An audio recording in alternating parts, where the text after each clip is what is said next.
from captivity after Barack Obama swapped 5 senior Taliban members to secure the soldiers' freedom. We're joined by Associate Professor Brendon O'Connor from the US Studies Centre. Thank you for your time. This situation appears to signal a bit of a shift in policy by the US. What implications do you think this sort of prisoner swap could have? Well, I don't think it's a case that will set many precedents. It's really a very unusual situation. The United States only had one POW missing in Afghanistan who was a hostage of type with the Taliban.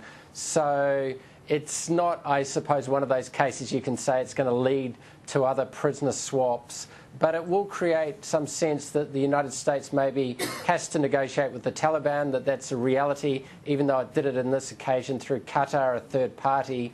The future in Afghanistan really is dealing with the Taliban to some extent. They can't be totally excluded in the way that they have been during the war in Afghanistan. Because it does seem like Barack Obama has been criticised already that he could be opening the US up to further attacks from the men who are actually released from Guantanamo Bay if they go on to continue with the Taliban. Well, the rules are that they're supposed to stay in Qatar for a year. Many Republicans, Obama's opponents, are saying that won't take place, that these men will get out of Qatar pretty easily. This is a complicated case in that regard. I mean, those who have been held in Guantanamo Bay for 5 years are probably hardened against the United States, more so maybe than they first arrived. So the future activities of those individuals will be something I think the United States will try to track, and how they track it would be quite interesting to know. It is a fascinating story, and still some confusion about how the US soldier was actually captured in the first place. Indeed, whether he just wandered off base in what was rather foolish action, or whether he went AWOL, whether he in fact deserted. So this will be a story played out in the US media, I think, at great detail in the next few weeks. And it's the kind of Hollywood almost scripted story. Someone who goes AWOL, gets captured for 5 years, reunited with his family, maybe his girlfriend who he claims he wanted to marry, who's moved on. So it's got all the elements of a kind of patriotic drama to some extent.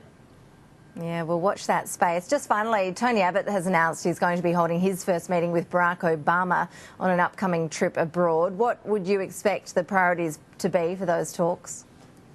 Abbott is signalling that he wants to discuss security issues. Hopefully there'll be some discussion of what's going on in our region.